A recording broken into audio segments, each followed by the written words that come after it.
Ndarja e parakohshme nga jeta në moshën vetëm 40 vjeçare e këngëtarit të njohur Shpat Kasapi ka tronditur thellë familjarët, miqt dhe gjithë publikun shqiptar. Artisti ndodhej në Itali së bashku me bashkëshorten dhe djalin e tyre 4 vjeçar, ku ishin nisur për një kontroll mjekësor për të birin.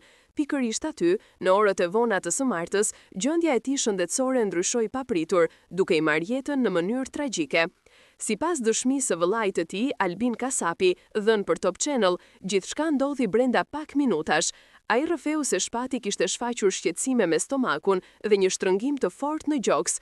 Megjithse ndihma e parë mjekësore ju dha menjëherë në banesë, këngëtari nuk arriti të mbijetonte. Deri më tani, dyshohet se shkak për vdekjen është bërë një arrest kardiak. Lajmin e morëm rreth orës 23:30 të së martës. Ishte një goditje e papritur.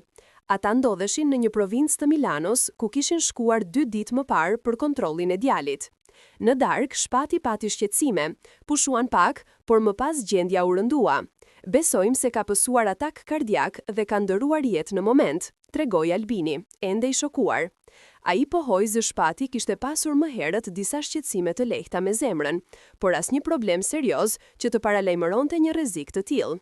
Ende nuk dihet me saktësi nëse ai ka ndëruar jetë në banesë, gjatë transportit apo në spital, por ajo që familja e ka të konfirmuar është vetëm humbja e tij e madhe. Ndërkohë, familjarët presin që procedurat në Itali të përfundojnë për të sjellë trupin e këngëtarit në shtëpi.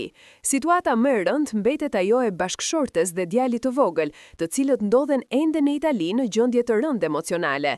Janë në shok, po presim të kthehen sa më shpejt, të na vijë edhe kufoma e Shpatit, u shpreh Albini me zë të thyer. Lajmi ka qenë po aq i dhimbshëm për nënën e këngëtarit, e cila e mori vesh me shumë vështirësi tragjedinë që i goditi familjen. Në fund, Albini falenderoi të gjithë njerëzit që kanë shprehur ngushëllimet e tyre dhe kanë qenë pranë familjes në këtë ditë të zezë. Na ka prekur mbështetja e të gjithëve, shoqëria e Shpatit, miqt, njerëzit anë mban. Na ka lënë të gjithë pa fjalë, përfundoi ai.